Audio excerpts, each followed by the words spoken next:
அவனுடைய நினைவுகள் எப்படி இருந்ததாம்? அவனுடைய இதயம் எப்படி இருந்தது? எரிச்சல் அடையதாக இருந்தது, பொறாமையுடையதாக இருந்தது, நல்லதாக இருக்கவில்லை. ஆண்டவர் அவனை தள்ளிவிட்டார் என்று பார்க்கிறோம்.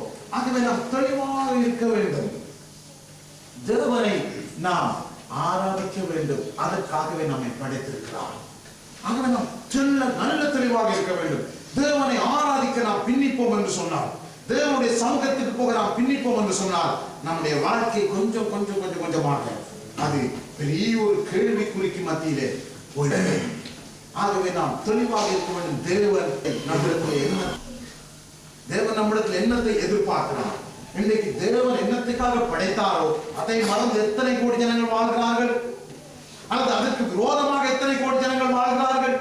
ரட்சிக்கப்பட்ட தேவ பிள்ளைகள் கூட, ஞானஸ்நானம் பெற்ற தேவ பிள்ளைகள் கூட, பரலோகத்திலே பேர் எழுதப்பட்டிருக்கிறது என்று சொன்ன பிள்ளைகள் கூட இன்னைக்கு எத்தனை பேர் தேவனுடைய சபையை விட்டு, ஆராதனையை விட்டு பின்வாங்கி போயிருக்கிறார்கள், வேண்டாம் என்று போயிருக்கிறார்கள்.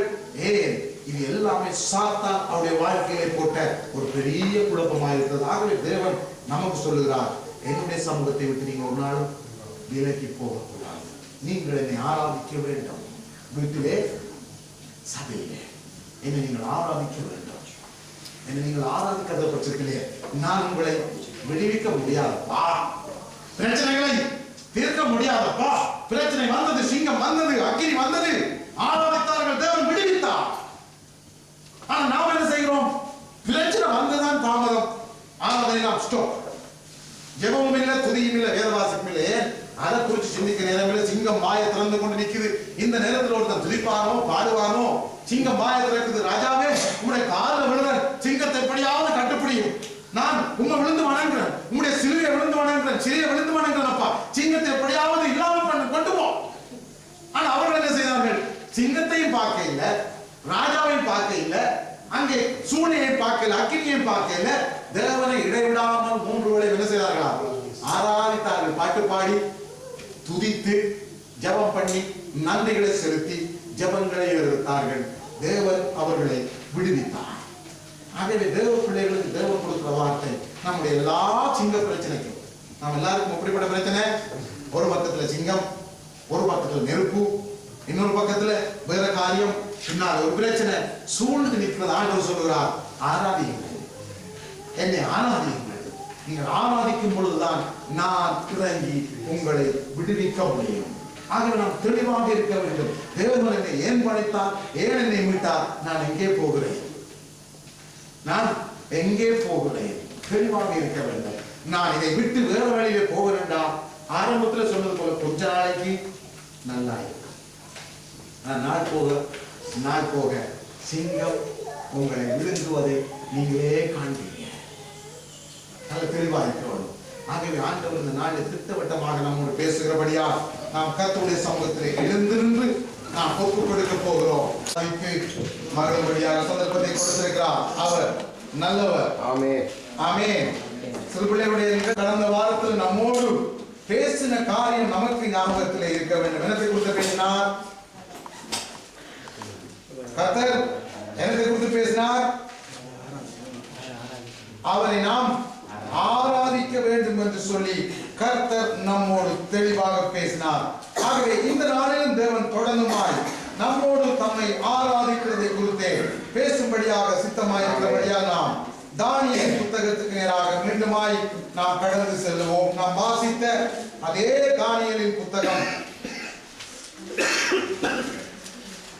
3வது அதிகாரத்தை நாம் எடுத்துக் கொள்வோம். 1033வது பக்கம் பழைய ஏற்பாட்டிலே தானியேல் 3வது அதிகாரம்.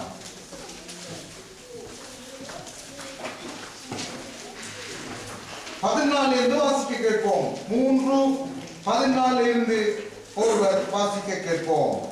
நேபுகாத்நேச்சர் அவர்களை நோக்கி, சாத்ராக், மேசாக், ஆபேத் நேகோ என்பவர்களே, நீங்கள் என் தேவர்களுக்கு ஆராதனை செய்யாமலும்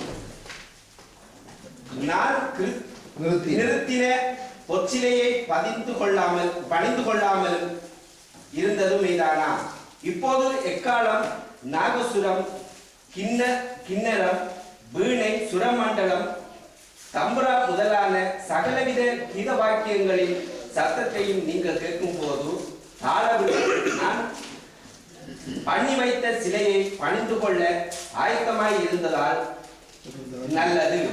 பணிந்து கொள்ளாமல் இருந்தீர்களாயின் அந்நேரமே எரிகின்ற அக்கினி சூளை நடுவிலே போடப்படுவீர்கள். உங்களை என் கைகளுக்கு தப்பிவிக்க போகின்ற தேவன் யார் என்றார். சாத்ராக், மேசாக், ஆபேத் நேகோ என்பவர்கள் ராஜாவை நோக்கி, நேபுகாத்நேச்சாரே, இந்த காரியத்தை குறித்து உமக்கு உத்தரவு சொல்ல எங்களுக்கு அவசியமில்லை. நாங்கள் ஆராதிக்கின்ற எங்கள் தேவன் எங்களை தப்பிவிக்க வல்லவராய் இருக்கின்றார். எரிகின்ற அக்கினி சூளைக்கும் ராஜாவாகிய உம்முடைய கைக்கும் நீங்களாக்கி விடுவிப்பார். விடுவிக்காமல் போனாலும் நாங்கள் உம்முடைய தேவர்களுக்கு ஆராதனை செய்வதும் இல்லை, நீர் நிறுத்தின பொற்சிலையை பணிந்து கொள்வதும் இல்லை என்கிறது ராஜாவாகிய உமக்கு தெரிந்திருக்க கடவுளே என்றார். ஆமென், ஆமென், ஆமென். கவனித்துக் கொள்வோம். ஆண்டவர் என்னத்தை நம்மோடு பேசுகிறார். நாம் ஏற்கனவே இந்த வசனத்தை வாசித்திருக்கிறோம். ஆகவே இந்த நாளிலே தேவன் நம்மோடு என்னத்தை பேச விரும்புகிறார் இந்த காரியத்தினூடாக. ஆகவே இந்த 3 வாலிபர்களும் தானியேலோடு 4 பேரும் இருந்த ஒரு சூழலை நாம் விளங்கிக் கொள்ள வேண்டும். ஏனென்று சொன்னால் அப்படிப்பட்ட சூழலிலே நாமும் தள்ளப்படுகிறோம். ஆகவே இவர்கள் இருந்த சூழல் எப்படிப்பட்டது? நாம் அநேக நேரங்களிலே நம்மாலே ஆராதிக்க முடியாமல் போகிறது. நாம் அதுக்கு காரணம் சொல்லுகிறோம். என்ன? எங்களுடைய சூழல், எங்களுடைய பிரச்சனை, எங்களுடைய தேவை, அது எங்களுக்கு இருக்கிற நெருக்கம். கர்த்தரை எங்களாலே ஆராதிக்க முடியவில்லை, அவரை துதிக்க முடியவில்லை, அல்லது அவரை அறிக்கை செய்ய முடியவில்லை. ஏனென்றால் எங்களுடைய சூழல் ஒன்றுமே எங்களுக்கு சரியாக இல்லை. நான் எப்படி கர்த்தரை ஆராதிப்பது? ஒன்றுமே என்னுடைய வாழ்க்கையில் நிறைவாக இல்லை. எப்படி நான் கர்த்தரை ஆராதிப்பது?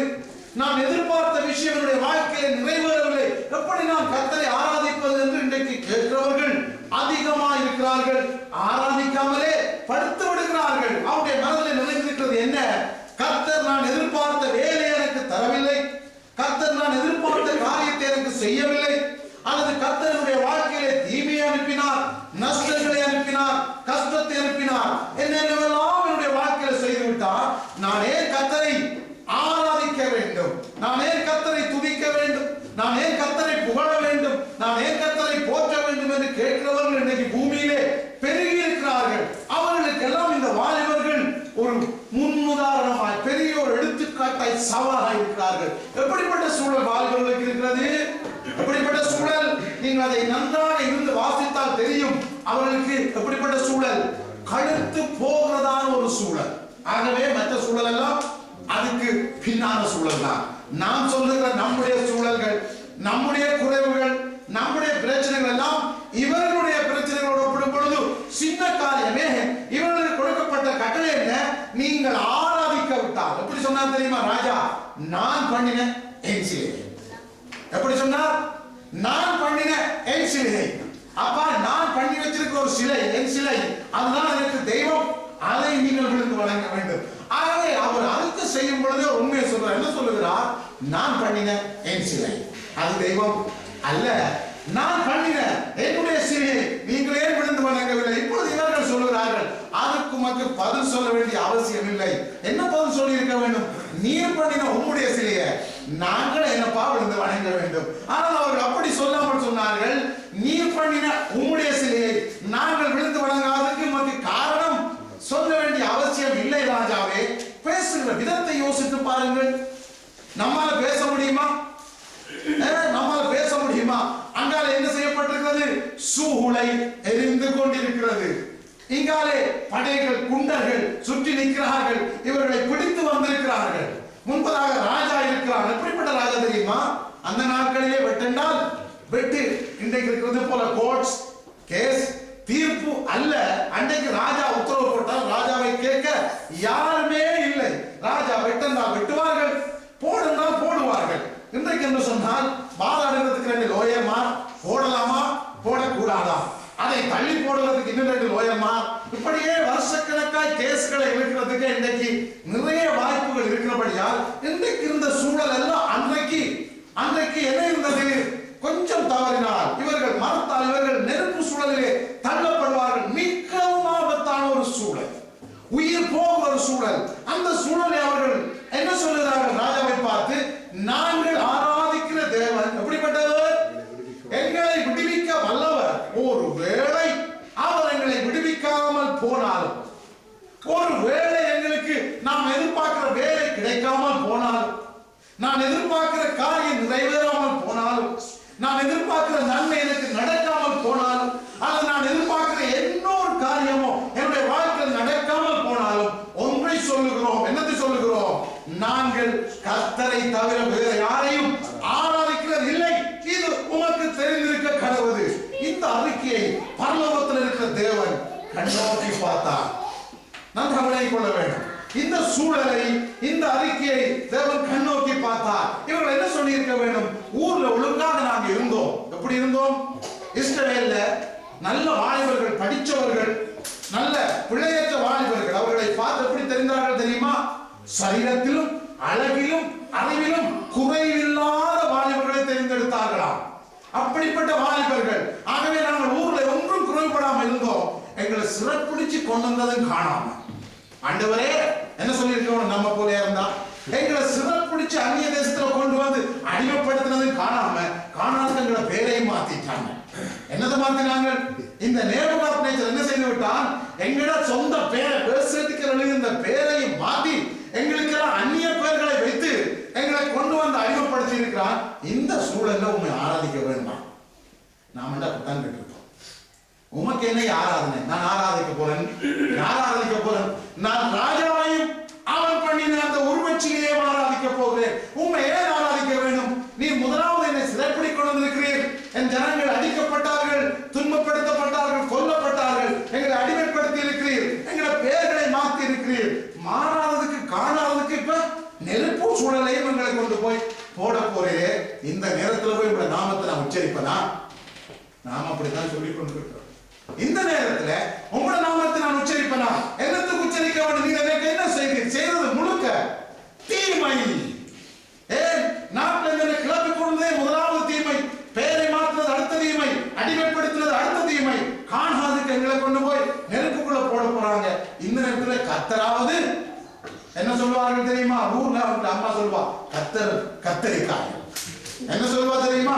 கத்தரும் கத்தரிக்காய். அதே போல இந்த நேரத்துல கத்தராவது ஆராதிக்கிறதாவது சும்மா இருக்க. நாங்க என்ன செய்வோம்? இந்த சூழலை கூட தப்பிக்கொள்ள வேண்டும் என்றால், அவன் எங்களை கொலை செய்யாமல் தப்பிக்கொள்ள வேண்டும் என்ற ஒரே வழி, அவன் கால விழுந்துருவான். நாம எல்லாரும் இதுல இருக்கிற முழு பேரும் அதைத்தான் செய்திருப்போம். ஏன்? சூழல். அவனுடைய சூழலை பாருங்கள். இப்படிப்பட்ட சூழல் மத்தியிலும் கர்த்தரிடத்திலிருந்து எந்த ஒரு நன்மையும் அவர்களுக்கு கிடைக்கவில்லை. எதுவுமே அவர்களுக்கு சாதகமாக இல்லாத சூழலிலே, உயிராபத்து சூழலிலும் அவர்கள் சொல்கிற அறிக்கையை பாருங்கள். தேவன் இந்த அறிக்கையிலே மிகவும் பிரியமுள்ளவர். நன்றாக இருக்கும்போது அறிக்கை பண்ணல. நாம் எல்லாம் நல்லா இருக்கும் பொழுது எப்பவும் அப்படி அறிக்கை செய்யறோம். நல்லாவே அறிக்கை செய்வோம், நல்லாவே ஆராதிப்போம், நல்லாவே துதிப்போம். ஏனென்றா எனக்கு எல்லாமே நல்லா இருக்கு. இது எல்லாரும் செய்வது. இது நம்ம எல்லாரும் செய்யற ஒரு காரியம். எல்லாம் நல்லா இருக்கும் பொழுது நம்முடைய ஜெப நேரம் கூடும், நாம் தியானிக்கிறது கூடும். ஏனென்றா எல்லாம் நல்லா நடக்குது. ஆகவே நாம் தியானிப்போம், துதிப்போம், பாடுவோம், ஆண்டவரை பற்றியும் சொல்லுவோம். ஆனால் எல்லாம் பாதகமா அமையும் பொழுது நாம் நம்முடைய வாயை மூடிக்கொண்டு நாம் கர்த்தருக்கு விரோதமாய் சிந்திக்க செயல்பட ஆரம்பித்து விடுவோம். ஆனால் இவர்களை பாருங்கள், என்ன சொன்னார்கள்? கர்த்தர் இவ்வளவு எங்களை கஷ்டப்படுத்தி கொண்டு வந்தவர். ஒருவேளை எங்களை நெருப்புக்குள்ளே போட்டாலும் பரவாயில்லை, நாங்கள் ஒன்று செய்ய மாட்டோம். என்ன செய்ய மாட்டோம்? நீர் பண்ணின விக்கிரகத்தை ஆராதிக்கவே மாட்டோம் என்று சொல்லி வேறு சொல்றாங்க. சரீரங்களை அவர்கள் என்ன செய்தார்களாம்? ஒப்பு கொடுத்தார்கள். என்னத்துக்கு ஒப்பு கொடுத்தார்கள் தெரியுமா? நெருப்புக்கு. தங்களுடைய சரீரங்களை அவர்கள் என்ன செய்தார்களாம்? அர்ப்பணித்தார்கள். என்னத்துக்கு நினைக்கிறீங்க? நெருப்புக்கு அர்ப்பணித்தார்கள். அவர்களை பொறுத்தமட்டில் என்ன உண்டாவது? நெருப்புக்கிலே போடப்பட்டு ஆயிற்று. காரணம் என்ன? ஆராதிக்காதவர்கள் யாவரும், சிலையை விழுந்து வணங்காத யாவரும் நெருப்பிலே போடப்பட்டார்கள். இப்பொழுது இவர்களை குறித்து ராஜா கேட்கிறான், நான் கேள்விப்பட்டது உண்மைதானோ? நீங்கள் எங்களுடைய சிலையை ஆராதிக்கவில்லையோ சொல்லுங்கள். அவர்கள் சொன்னார்கள், நாங்கள் ஆராதிக்கவே மாட்டோம் என்று சொன்ன பொழுது என்ன நடந்தது? நாம் எல்லாருக்கும் தெரியும். வாசித்த நமக்கு நேரம் போகும். என்ன நடந்தது? ராஜாவுக்கு கோபம் உண்டதாம்.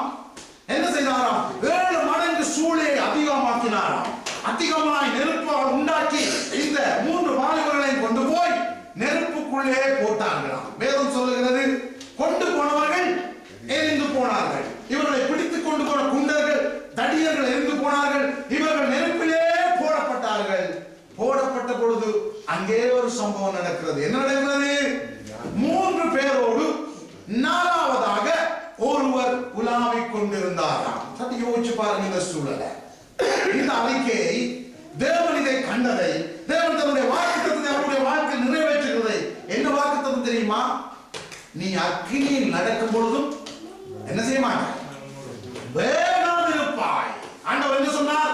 நீ அக்கினியில் நடக்கும் பொழுது என்ன செய்ய மாட்டாய்? வேகாதிருப்பாய். எடுத்துக்கொள்வோம் நாம் அதே முன்பதாக வருவோம். நாம் ஏசாயாவுக்கு வருவோம். ஏசாயா 43வது அதிகாரத்தை எடுத்துக்கொள்ளுங்கள். ஏசாயா 43 2வது வாசிக்க கேட்போம். ஏசாயா 43:2. நீ தண்ணீர்களை கடக்கும் போது நான் உன்னோடு இருப்பேன்.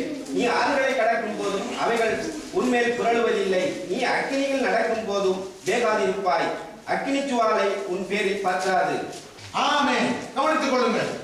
ஆண்டவருடைய வாக்குத்தத்தம் என்னவானது? அவருடைய வாழ்க்கையே நிறைவேறினது. இவர்கள் இதை எதிர்பார்க்கவே இல்லை.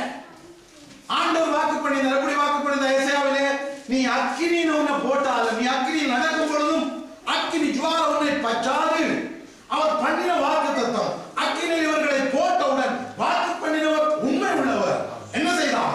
மறுகணம் இவர்களை போடும் பொழுது அவரும் அங்கே இறங்கினார். இறங்கினபடியால் அக்கினி அவர்களை ஒன்றும் செய்யவில்லை. நம்முடைய தேவனுக்கு ஒரு பெயர், அக்கினியின் தேவன். எப்படி பதில் கொடுத்தார் தெரியுமா?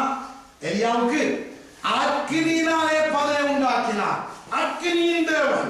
ஆகவே அக்கினியா இறங்கின தேவனுக்கு முன்பதாக அக்கினி ஒன்றும் செய்ய முடியவில்லை. வாக்கு பண்ணின தேவன். என்னுடைய பிள்ளைகள் அறிக்கை பண்ணுகிறார்கள், இப்பொழுது போடப்பட போகிறார்கள். போடும் பொழுது 3 பேரோடு 4வதாக அவரும் வந்து இறங்கினார். ராஜாவுக்கு நடுக்கம் வந்தது. அவன் எழுந்து பார்த்து என்ன சொன்னான்? 3 பேரை அல்லவா போட்டோம், 4 பேர் இருக்கிறார்களே, இது யார்? இந்த 4வது நபர் யார்? ஆகவே நம்முடைய நெருக்கத்திலே நம்முடைய பிரச்சனையிலே நாம் நெருப்பு சூழலுக்கு போடப்படும் பொழுது ஆண்டவர் எதிர்பார்க்க நாம் என்ன செய்ய வேண்டுமா? அவரை அறிக்கை செய்ய வேண்டும். அறிக்கை செய்ய வேண்டும். வேலை இல்லத்தாப்பா நாம் என்ன சொல்ல வேண்டும்? வேலை இல்லத்தான், ஆனால் என்னுடைய ஆண்டவர் எனக்கு வேலையை தர வல்லவர், விடுவிக்க வல்லவர். ஒரு வேளை அவர் எனக்கு வேலையை தராமல் போனாலும் நான் ஆண்டவரை விட்டு பின்வாங்க மாட்டேன். இதுதான் நினைக்கிறேன். நான் எதிர்பார்த்த நன்மை எனக்கு கிடைக்கவில்லை தான், ஆண்டவரை பார்க்கிறார். நான் எதிர்பார்த்த லாபம் எனக்கு கிடைக்கவில்லை தான், ஆனாலும் அது கிடைக்காமல் போனாலும் அதை கிடைக்க செய்ய அவர் வல்லவர். அது கிடைக்காமல் போனாலும் நான் ஆண்டவரை விட்டு பின்வாங்க மாட்டேன். இந்த அறிக்கையை ஆண்டவர் ஒவ்வொருவரிடத்திலும் எதிர்பார்க்கிறார். அன்றைக்கெல்லாம் ஆண்டவர் அவர்களோடு உலாவுறதுக்கு வெட்கப்படையில, ஆனா நம்மளோட உலாவுறதுக்கு ஆண்டவருக்கு வெட்கம். அப்படிப்பட்ட ஒரு கூட்டம் தான், அப்படிப்பட்ட ஒரு கூட்டம். அவர்களோடு உலாவுறதுக்கு அவர் வெட்கப்படவில்லை. 3 பேரும் 4வதாக அவரும் அக்கினியிலே இறங்கி விட்டார். வேதம் சொல்வது, அடுத்தவரை பார்க்கும் பொழுது, அந்த 4வதாக இருக்கிறவரை பார்க்கும் பொழுது எப்படி இருக்கிறான்? தேவபுத்திரரை போல காணப்படுகிறார். யாரை போல? தேவபுத்திரரை போல, தேவதூதரை போல காணப்படுகிறதா. என்று சொன்னால் அந்த நெருக்கத்துக்குள்ளே ஆண்டவரும் நம்முடைய தூதனை இறக்கினார். இதெல்லாம் நமக்கு நம்பிக்கை இல்லை. இதெல்லாம் நமக்கு நம்பிக்கை இல்லை. நமக்கு நெருக்கம் வரும்பொழுது நாம் என்ன நினைக்கிறோம்? ஆண்டவர் நம்மை கைவிட்டுட்டார். இதுதான் நம்மளோட நம்பிக்கை. நமக்கு பிரச்சனை வரும் பொழுது, நம்முடைய பிரச்சனைகள் பெருகும் பொழுது, வேலை கிடைக்காமல் போகும் பொழுது, நாம் எதிர்பார்த்த நல்ல காரியம் நடக்காமல் போகும் பொழுது, அல்லது நம்மை சுற்றி தீங்கு நடக்கும் பொழுது, அல்லது நாம் எதிர்பாராத விதத்தில் நமக்கு தாக்குதல்கள் வரும் பொழுது நாம் என்ன நினைக்கிறோம்? கர்த்தர் நம்மை கைவிட்டுட்டார், அல்லது கர்த்தர் நம்மை கரிசனை எடுக்கவே இல்லை. ஆனால் ஆண்டவர் இந்த நாளில் சொல்கிறார், அவரை ஆராதிக்கிற பிள்ளைகளுக்கு. அவர்கள் எப்படிப்பட்டவர்களாம்? ஆராதிக்கிறவர்கள். என்ன சொன்னார்கள்? நாங்கள் ஆராதிக்கிற தேவன். அவர்கள் ஆராதிக்கிறவர்கள், ஆராதிக்கிற பிள்ளைகள் போடப்படும் பொழுது, குழியிலே, நெருப்பிலே, தண்ணீரே போடப்படும் பொழுது ஆண்டவர் அங்கே வருகிறார். இதுதான் உண்மை, இதுதான் சத்தியம்.